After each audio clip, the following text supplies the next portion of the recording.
there was an infamous interview in 1997, one of the rare ones you did with Big Van Vader, a legend in Big Van Vader. I think you know where I'm going with this. Someone sort of got some deep cuts. Shout out to the internet for the questions they submit.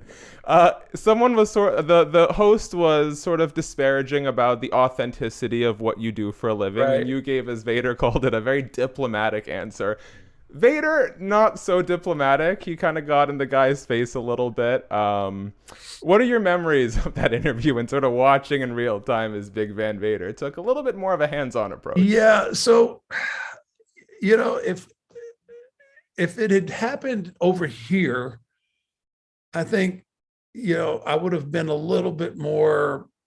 I would have been a little bit more aggressive. But I'm trying to think. I think we might have been in Kuwait, or we were somewhere over In there that in region, the yeah. Middle East, right?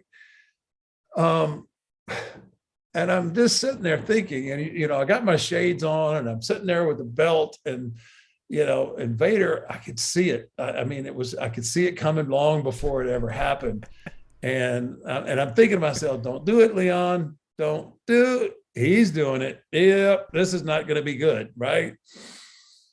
And yeah, everything just broke down immediately, and I'm thinking, oh my gosh, like you don't know when you're in a foreign country what the ramifications of putting your hands on somebody else is. I mean, it could be a misdemeanor. You just don't know, so you don't put yourself in that situation. And I mean, I appreciate Leon.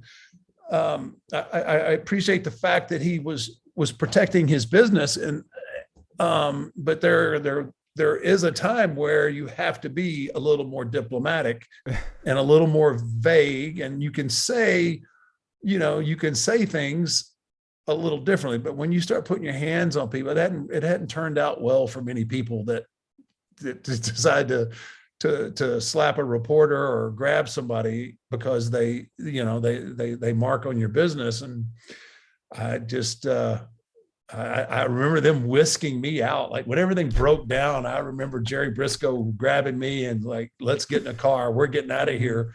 Uh, and I look back and I see Leon like, well, what do I do? And I'm like, I'll see you at the hotel, brother. Yeah. Because I'm getting pulled. I mean, I'm physically getting pulled to get into the car and get out before everybody gets arrested, and because we just didn't know. But yeah, I knew that was going to be a bad decision right away, and it was. He didn't leave with us. He had to stay. He had to stay there for a week or so after we all left.